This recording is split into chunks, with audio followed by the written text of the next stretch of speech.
Own Chaudhary के घर में चोरी हुई, वहां से 60,000 रुपए की डकैती हुई। एक और साहब को भी पकड़ा गया, वो साहब एक फौजी हैं। जब उनकी ट्रांसफर हुई यहाँ से तो उनको शक था कि इमरान खान जो है, इसका मतलब है कि इमरान खान और उसके टोले के ऊपर 420 का मुकदमा भी होना चाहिए। तो अगर ये हुआ है तो ये सिर्फ और सिर्फ फैज हमीद ने किया है और वही इसके जवाबदेह हैं। तो आज आपको पता चल गया कि ये कितना छोटा आदमी है, झूठा आदमी है। बात यह है कि बनीगाला जाएंगे तो वफाकी पुलिस अरेस्ट कर लेगी, खान साहब कैसे जाएंगे? अस्सलामुअलैकुम नाज़रीन, आप देख रहे हैं मुबश्शिर लुकमान यूट्यूब चैनल। मैं हूं माकिश तबस्सुम। नाज़रीन, कल एक ऑडियो लीक हुई थी उषा बीबी और जुल्फी बुखारी की, और उसके बाद से हम देख रहे हैं कि सोशल मीडिया पर बड़ा एक तहलका मचा हुआ है। लेकिन अब ये बात सामने आई कि खान साहब की एक नहीं बल्कि चार वीडियो सामने आने वाली हैं।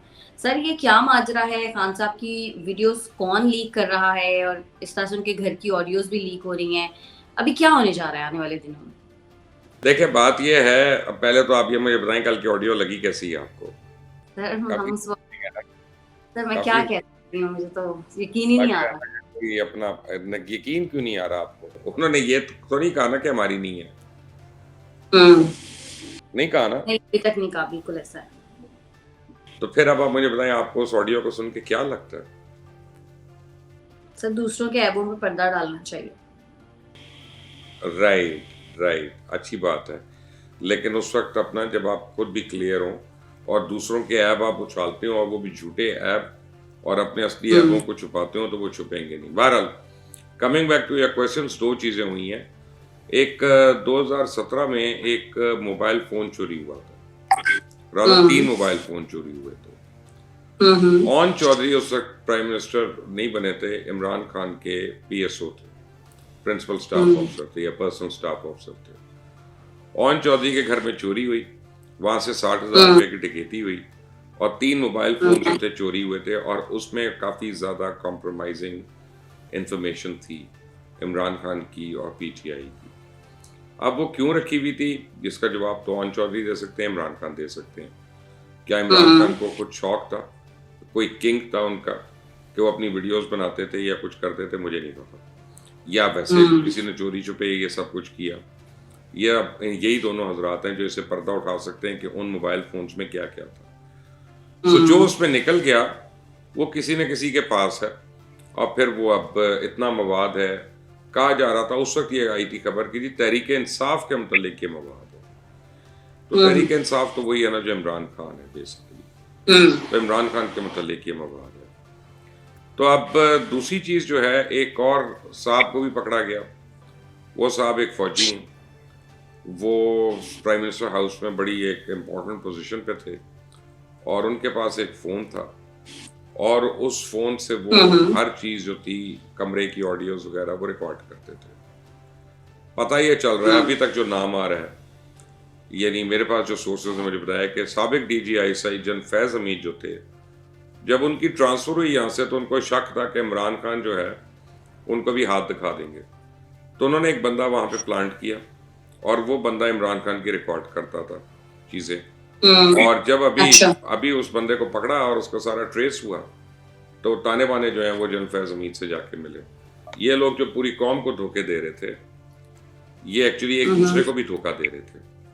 ये सिर्फ कौम के साथ इनसिंसियर नहीं थे, ये अपने साथ भी सिंसियर नहीं थे एक दूसरे के साथ। इनकी दोस्तियां भी दिखावे की, इनकी दुश्मनियां भी दिखावे की। वो डब्बू की आपको पता है ना ऑडियो लीक हुई, उसने कहा कि शहबाज शरीफ से क्या हमें बताए हमें क्या दे रहा है, छोड़े फौज वौज को बीच में। टीवी पे आके कहते हैं कि शहबाज शरीफ चोर है, नवाज शरीफ चोर है, करप्ट है, अंदर से मिन्नतें कर रहे हैं उनकी कि जनाब हमें किसी तरह पैसिफाई कर लो, हमें बताओ हमें क्या डील दे रहे हो ये वो। तो ये चोरों की बारात है बेसिकली। और अब अगर और ऑडियोज आती हैं, वीडियोस आती हैं, तो मुझे तो कोई हैरानी नहीं होगी उसमें। सर, बुशरा बीबी की जो ऑडियो लीक हुई है, इस पर मुखालिफिन ज़ाहिर चस्के ले रहे हैं, लेकिन साथ साथ इस तरह की बातें भी की जा रही हैं कि दूसरों के ऐबों पर पर्दा डालना चाहिए, और मैं भी यही बात बिल्कुल कहती हूँ।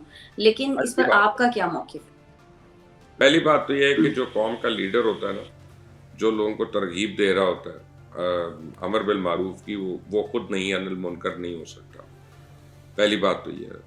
दूसरी बात यह है कि जब दूसरों की ऑडियोज और वीडियोस आई थी, चाहे वो किसी जज की हो, चाहे वो परवेज रशीद साहब की हो, चाहे मरियम नवाज साहिबा की हो, तो कितना वावेला इन्होंने किया था। इमरान खान ने तो उस पर तकरीरें कर दी थी, तकरीरों में जिक्र कर दिया था, बल्कि इतनी घटिया बातें उसने की थी आके। उसने कहा मरियम तुम मेरा नाम इतने सफ़ा ना लिया करो, तुम्हारा मियाँ सफदर नाराज ना हो जाए कहीं। याद है आपको मजाक करते थे, सांचे घटिया बेमाना बेसूद मजाक करता था। तो बात यह है कि what goes around comes around, what goes around comes around. तो जो इमरान खान ने हरकतें की हुई हैं, जो इमरान खान ने लोगों की इज्जतें उछाली हुई हैं, तो खुद अपनी इज्जत उछलेगी उसकी। नथिंग आई मीन मुझे तो कुछ सरप्राइजिंग नहीं लगता। सर, कौमी असम्बली में इस्तीफों पर फड्डा पड़ गया है। पता चला है कि अरकान असम्बली हाजिरियां लगाकर तनख्वाहें लेते हैं, और साथ ही अब स्पीकर ने भी कह दिया है कि एक एक अरकान को बुला के उसके बाद इस्तीफे की मंजूरी होगी। इस पर आप क्या कहेंगे? देखें, एक तरीका कार है असेंबली का, उसका एक प्रोटोकॉल है कि जी हर मेंबर को बुलाकर पूछा जाता है कि आप अपनी मर्जी से दे रहे हैं, क्यों दे रहे हैं, कोई ज़बरदस्ती तो नहीं है। क्योंकि कौमी असम्बली का मेंबर होकर इस्तीफा देना वो बहुत यानी क्वेश्चनेबल बात है। तो अब मेरे पास ये डिटेल्स लिखी हुई हैं कि तहरीक इंसाफ के अरकान जो है नवाज इलाही और तालिब नकई, उन्होंने स्पीकर को छुट्टी की दरखास्त दे दी है, यानी इस्तीफा नहीं दिया, दरखास्त दी है। जुबैदा जलाल, गुलाम बीबी बरवाना और फिर गुलाम मोहम्मद लाली ने ऐवान की हाजिरी रजिस्टर में हाजिरियां लगाई हैं। 22 अरकान ने स्पीकर को टेलीफोन किया और 6 अरकान ने कहा कि हमारे इस्तीफों के ऊपर जो दस्तखत है वो गलत है, ये जाली है। इसका मतलब है कि इमरान खान और उसके टोले के ऊपर 420 का मुकदमा भी होना चाहिए, 419, 420, 421 के उन्होंने फोर्जरी की डॉक्यूमेंट्स के ऊपर, लोगों के गलत सिग्नेचर्स किए। आप ये देखें, ये उनके अपने अरकान असेंबली कह रहे हैं, ये को मैं नहीं कह रहा। तो आप इससे देखें कि आज मसलन शाह महमूद और परवेज खट्टर की भी स्पीकर से मुलाकात तय थी। भी मसरूफियत का बहाना कर लिया है। स्पीकर ने तो ये कहा ना कि तनख्वाहें ले रहे हैं, ठीक है ना, हाजिरियां लगाकर, और खुफिया तरीकों से हमें साइड से हमें ये मैसेज दे रहे हैं कि जो इस्तीफे नहीं हम देना चाहते, प्लीज जरा सब्र कर लो, सब्र कर लो। अब तहरीक इंसाफ की मुनाफिकत जो है ना वो खुलकर सामने आ गई है, और किसी को इसमें कोई शक नहीं है कि ये मुनाफिक आजम है और नीचे मुनाफिकों का टोला है। अल्लाह अल्लाह खैर सल्ला। सर, वजीर आजम की जो ऑडियो लीक हुई थी उसमें वजीर आजम के जो एडीसी हैं मेजर अरसलान, उनके हवाले से बड़ी अफवाहें फैलाई जा रही हैं, इसमें कोई हकीकत है? हाँ जी, मैंने आपको बताया कि ये बिल्कुल इसमें हकीकत है, और इसमें यह है कि वो जनरल फैज हमीद ने उनको प्लांट किया हुआ था वहाँ पे। जनरल फैज हमीद कल्प्रेट है इस सारी चीज के। जनरल फैज हमीद तो कई चीजों के कल्प्रेट है, ये भी उनमें से एक है।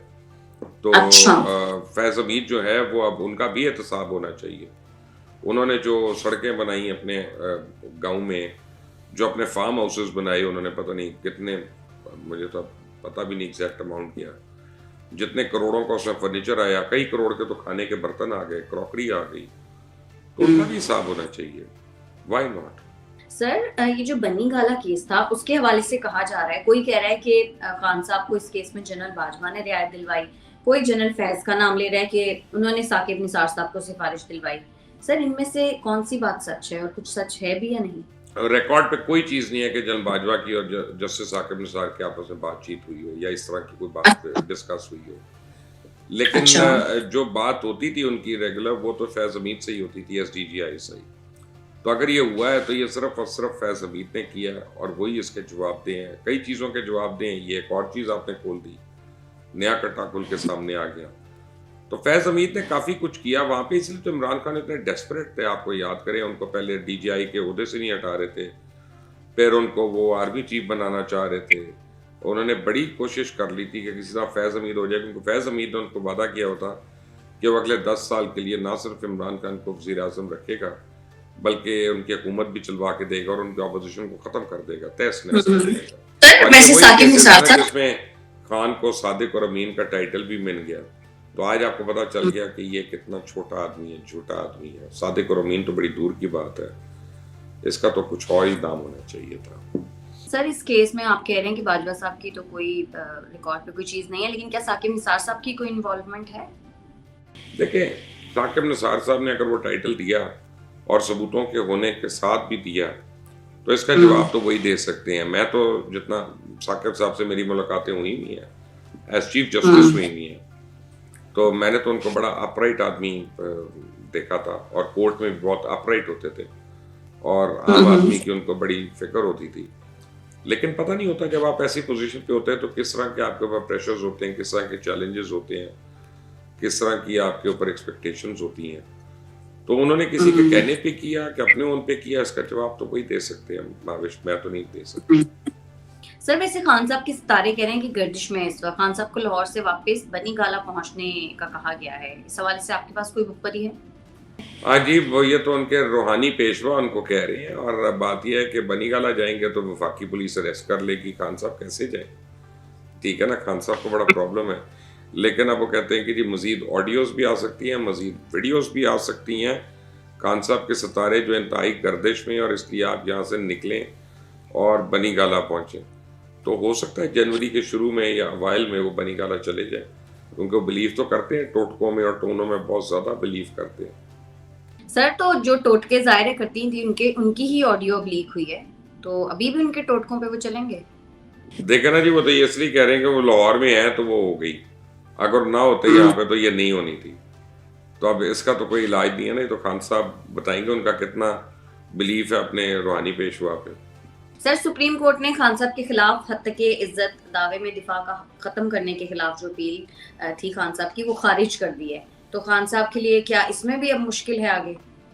देखे ना, इसमें बड़ी इंपॉर्टेंट बात है कि जस्टिस मंसूर अली शाह हैं, जस्टिस अमीनुद्दीन खान हैं, उन्होंने एक अक्सरियती फैसला सुनाया और ट्रायल कोर्ट के फैसले को दुरुस्त करार दे दिया। तो अब इसका मतलब ये है कि खान साहब की तो प्रॉब्लम शुरू नहीं हुई, खान साहब की प्रॉब्लम तो बहुत ऊपर तक पहुंच गई, क्योंकि अब अपील भी कहाँ करेंगे? ट्रायल कोर्ट के लिए वो वहां पे चले गए थे, तो अब बीच में हाई कोर्ट खत्म हो गया और सुप्रीम कोर्ट ने फैसला दे दिया, तो इसके बाद तो उनके पास कोई फोरम भी नहीं है। और उन्होंने इल्ज़ाम लगाया था ना कि पैनमा केस में खामोश रहने के लिए शहबाज शरीफ ने उनको रिश्वत की पेशकश की थी, तो अब वो ये साबित नहीं कर सकते कि उनको रिश्वत की पेशकश हुई थी। ये इल्ज़ाम लगाया तो उन्होंने शहबाज शरीफ पे, तो अब वो क्या करेंगे इस केस में? एक और नाअहली वाला केस तैयार होगा। सर हुकूमत को भी वैसे होश आ गया है, कौमी सलामती कमेटी का इजलास कल तलब करने का फैसला किया गया है, क्या लगता है क्या बड़ा होने जा रहा है? देखिए, अब तो गवर्नमेंट को एक प्रॉपर सिक्योरिटी पॉलिसी तो बनानी पड़ेगी, एक इंटरनल सिक्योरिटी प्लान बनाना पड़ेगा, क्योंकि पाकिस्तान शदीद दहशतगर्दी की लपेट में है, और दहशतगर्द जो है टीटीपी खास तौर पे बहुत ज़्यादा मुनज़्ज़म है, उनके अज़ाइम भी पता चल गए, नज़र भी आ गए। सो अब कल जब वो होगी मीटिंग तो उसमें ना सिर्फ वज़रा होंगे बल्कि उसमें अस्करी क़यादत भी होगी, उसमें दीगर इदारों के सरबराहान भी होंगे। So I am sure important and tough decisions will be taken. और कुछ अच्छा होगा हमारे मुल्क के लिए? अल्लाह करेगा, अल्लाह करेगा। मैं तो बड़ा ऑप्टिमिस्ट हूँ कि हर आने वाला दिन जो है पाकिस्तान के लिए इंशाल्लाह बेहतर होगा। आमीन। ठीक है मुबश्शिर साहब, बहुत शुक्रिया आपका आज के प्रोग्राम के लिए। आज के प्रोग्राम से इतना ही। अगर आपको हमारी वीडियो पसंद आती है तो चैनल को कर दें लाइक, सब्सक्राइब और शेयर, और अपनी कीमती राय से हमें ज़रूर आगाह कीजिएगा। हमें इजाज़त दें। अल्लाह के